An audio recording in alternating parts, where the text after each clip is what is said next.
Hello viewers! Welcome to my YouTube channel. I am Engineer Prince Ian F. Cruz, a licensed electrical engineer and registered master electrician. Gumraduate ako sa Technological University of the Philippines, Manila noong August 2022. Tapos, noong September 2023 naman, nag-take ako ng dalawang board exams.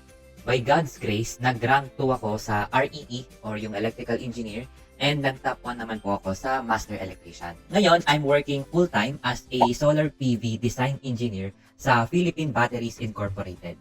And this August 2025, I'll be starting my Master of Science in Electrical Engineering sa UP Diliman. Ginawa ko tong YouTube channel na ito kasi gusto ko talagang mag-share ng knowledge, lalo na sa mga aspiring REEs at RMEs natin. Kasi passion ko talaga ang teaching. Nagturo na rin ako sa mga estudyante dati, from tutoring my classmates to becoming a part-time lecturer sa Powerline Engineering Review Center. At habang natuturo ako na-realize ko na nare-retain ko pala yung knowledge at the same time, nakakatulong pa ako sa ibang tao. Kaya matagal ko na talaga tong pangarap.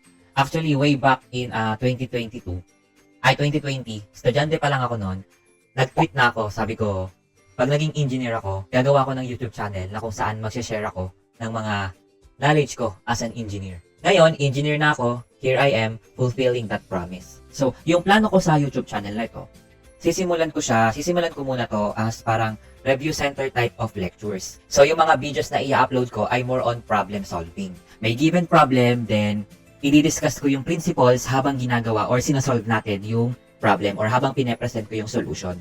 I assure you guys na concise ang mga discussion natin. Walang unnecessary segues, walang paikot-ikot, diretso ang punto sa pagtuturo. Yung mga subjects na ituturo ko ay Math, ESAS, at EE. Kasi masasabi ko namang confident naman ako sa tatlong yun. Well, honestly, nahirapan din talaga ako sa board exam. Dahil na rin sa burnout at saka sa mga out-of-the-box objective type questions. Pero ngayon, gusto ko kayong tulungan para maiwasan yung mga yon. So, ang plano ko, gagawa ko ng playlist. Then, sa playlist na yon, pipili ako ng subject na ituturo ko. Then, yung pag-upload ko sa YouTube ay parang tatapusin ko muna yung playlist na yun bago ko mag-proceed sa ibang topic. So, sa bawat playlist, meron doon mga videos na problem solving, tapos may mga videos din doon na puro discussion lang. Tapos, i-arrange ko siya, depende sa pagkakasunod-sunod, na mas maiintindihan nyo. Pipili rin ako ng sample questions from past board exams para habang binibinge watch nyo yung series, para na rin kayong nagsasagot ng mga actual board exam questions. And yung structure ng playlist ko, guys, ay hindi siya random. Naka-base siya sa kung paano ko tinitingnan yung board exam mismo. Gagamitin ko yung board exam intuition ko. Kumbaga, dahil ilang beses na akong nag-review, nagsagot ng mga question, parang somehow may instinct na ako ano ang mga tanong na maaaring lumabas sa actual board exam. Kaya bawat lesson, bawat problem solving, may direction and purpose. Hindi lang para maipasa mo ang board, kundi para maging confident ka sa darating na exam. So yan ang mga dapat yung i-expect from this YouTube channel. Structured, focused, and exam-oriented content para sa lahat ng mga aspiring REEs and RMEs natin. At ngayon, punta na tayo sa tingin ko na pinaka-hinihintay nyo sa video na to ay yung personal board exam tips based sa sarili kong experience. Number 1, self-discipline is non-negotiable. Unang-una sa lahat, kailangan mo talaga ng discipline. Kailangan mong labanan yung laziness at mga bagay na umaagaw ng oras mo. Like, yung mga unnecessary na gala, events, or yung kahit simpleng scroll mo sa phone. Kailangan mo talaga ng disiplina dun sa part na yon. Kailangan ma-minimize mo or kailangan marunong kang pumili kung ano yung mga gala na pupuntahan mo, yung mga gala na hihindian mo muna for now. Tapos, syempre, kailangan mo din naman magpahinga. Parang dapat, yun nga, may discipline ka kung ilang oras ka lang dapat nag-scroll or pinapahinga mo yung utak mo. Huwag mo rin iasa lahat sa review centers. Yes, malaking tulong sila, pero kasi hindi lahat ng lalabas sa board ay nadidiscuss doon. Kaya dapat marunong ka ding mag-explore on your own. Maghanap ka rin ng mga Pinoy engineers or lecturers sa YouTube na nagtuturo ng style na swak sa'yo. Marami namang quality content online. Kailangan mo lang hanapin. Number 2, have a smart study system. Yung ginagawa ko noon, parang 25% ng araw ko ay more on puro objective type. Then, yung 75% ng araw ko ay problem solving. Lahat ng mahihirap na tanong na na-encounter ko, binabalikan ko sila from time to time. So, tinatabi ko yun kapag meron ako mga na-encounter na mahirap na questions. Tapos, feeling ko sobrang tagal, babalikan ko na lang siya next time. Parang tatabi ko muna. Lalo na yung mga galing sa nakaraang board exam. Kasi, mas may tendency na tanongin yun ulit. For objectives, ang ginagawa ko noon, gumagawa ko ng flashcards dun sa Quizlet. Parang, di ba subject, halimbawa, geometry. So, ano yung mga objective type na hindi ko matandaan agad, ginagawan ko siya ng parang flashcard. Tapos, alam ko sa Quizlet kasi meron dong parang automatic siya na yung magbabasa ng lahat ng questions, pati ng sagot. So, yun, pinapakinggan ko siya minsan. Yung automatic niya nang iniisa-isa lahat ng mga objective type questions, pati yung mga answer. Ang ginagawa ko naman nun sa mga problem solving na may hirap, sinasave ko sila sa cam scanner, tapos ginagawa ko ng folder yung mga problems na babalikan ko. Parang organized, diba? May mga folder. And yes, nakakatulong din yung snacks habang nagre-review kayo para may energy ka, especially sa mga long sessions. Number 3, learn to reverse engineer questions. Especially sa math, kasi may mga tanong dun guys na hindi mo naman kailangan i-solve the traditional way. Minsan, mas mabilis kung marunong kang mag-reverse engineer. Ang ibig ko sabihin, yung parang iniisa-isa mo yung choices. Tapos, makukuha mo na agad yung sagot. So, ako sa channel naman na to, gagawin ko yun guys. If merong ganon na method na tingin ko makakatulong sa inyo, after ko i-discuss yung solution, rekta ako dun sa reverse engineering method. Yun, importante yun guys kasi mahalaga na strategic ka sa pagsagot ng mga question, pati dun sa pag-eliminate ng mga mali sa choices. So, I advise guys na i-master nyo yung ganong klaseng technique. Kasi sobrang laking tulong niya guys, lalo na kapag konti na lang yung oras na natitira sa'yo. Number 4, visual reinforcement helps. Ginagawa ko nun, parang lahat ng formulas, sinusulat ko sa papel, tapos dinidikit ko siya sa pader. Ang pagkakalala ko na nabuo ko ata yung kwarto ko nun, ng mga formulas. Yung mga wall, pati yung, alam ko pati sa dingding, meron din ako nun eh. Kasi sobrang daming formulas na. Mas gusto ko kasi yung ganun guys, kaysa yung index card na isa-isahin mo pa siya na ano.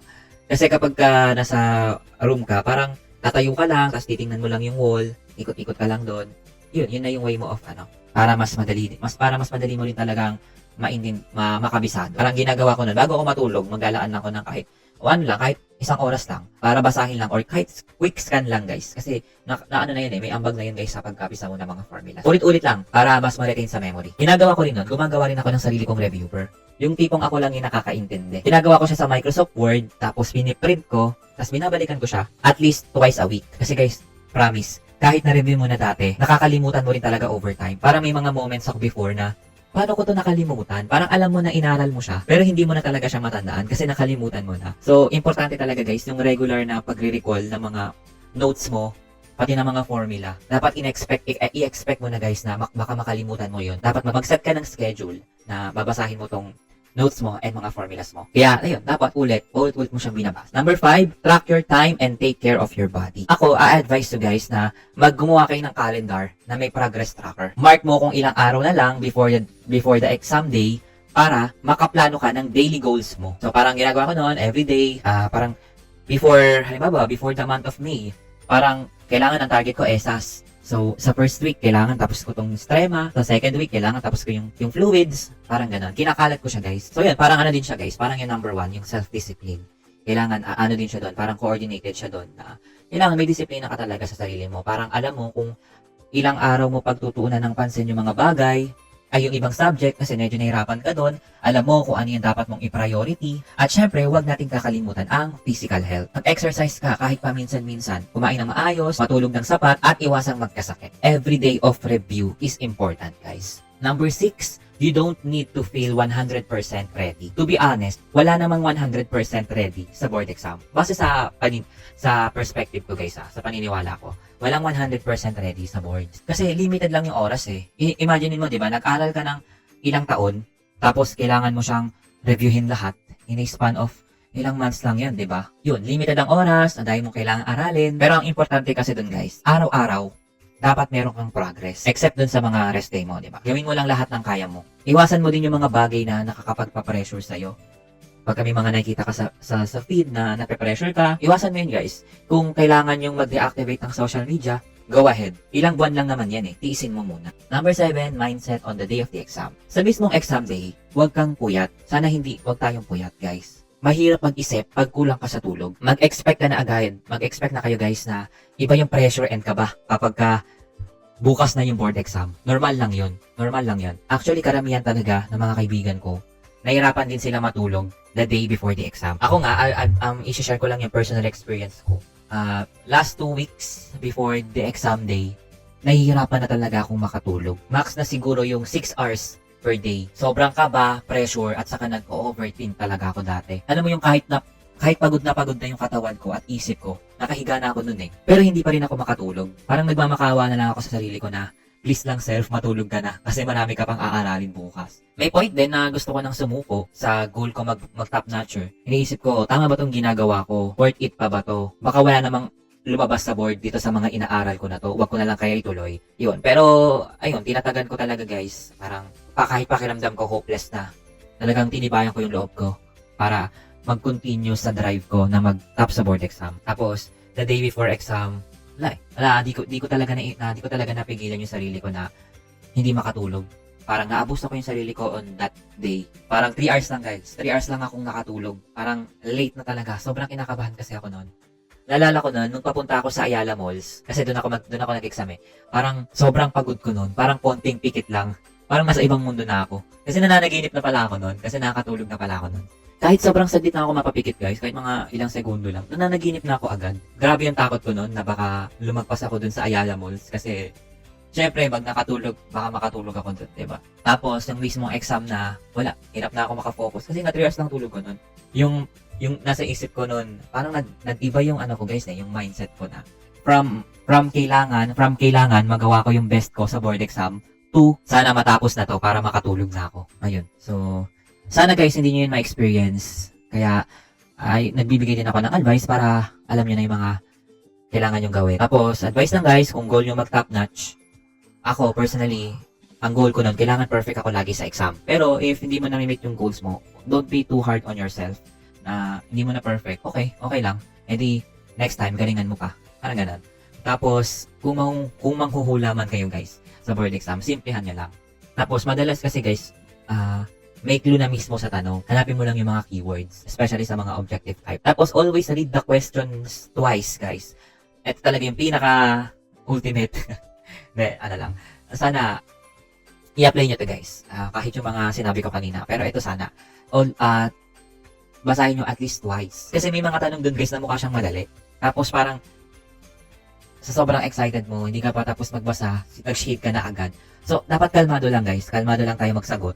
Kasi minsan sa sobrang bilis mo, mali pala yung interpretation mo dun sa tanong. Sakit sa ulo sakit sa ulo yan guys pagka ganun. Parang di ko matatahimik pagka, yun, after no exam. Number 8, after the exam, let go. After ng board exam guys, please lang, huwag nyo nang pag-usapan yung mga tanong. Huwag mo nang balikan lahat ng mali mo.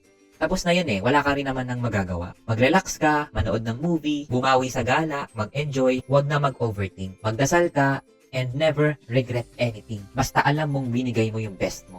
Ayun guys, so yun yung mga naging mindset ko nung nag-take ako ng board exam. Although yun nga, may mga hindi ako na-meet doon kasi nga, di ba, naabuso ko yung sarili ko. Pero I hope kayo guys, ma-apply nyo lahat ng mga sinabi ko. Ako kasi nun guys, nung lumabas ako nung exam venue, hindi ko talaga in-expect na mapapabilang ako sa top notchers kasi hindi mo naman alam kung ano yung cut-off Kasi di ba yung mga scores mo doon, sa aking mga scores na pinapakita doon, hindi naman talaga yung score mo mismo sa exam. So, hindi mo din alam kung paano nila kinocompute yun Kung eto bang pag ba nakaganito kang correct answers, 90 something na ba yung grade niya, hindi mo sure Hindi mo din alam. Kasi alam ko, depende siya guys sa kung gaano karami yung kailangan na engineers doon sa batch na yon. So, kung maraming kailangan, mataas ang passing rate, mataas yung mga grades ng mga ng mga top notchers. So, yun. So, mahirap talaga sabihin, guys. Mahirap siya sabihin. Hindi mo talaga masasabi. Kaya nung nakita ko talaga yung pangalan ko, sobrang di na talaga ako makapaniwala. So, ayun. So, yun lang naman, guys. Thank you for watching this video. Sana marami kayong natutunan and na-absorb. Kung gusto nyo pang makatanggap ng mga insights galing sa akin, and if gusto nyo matulungan ko pa kayo, please subscribe sa channel ko. So, yun lang, guys. Thank you very much. See you sa mga susunod na videos.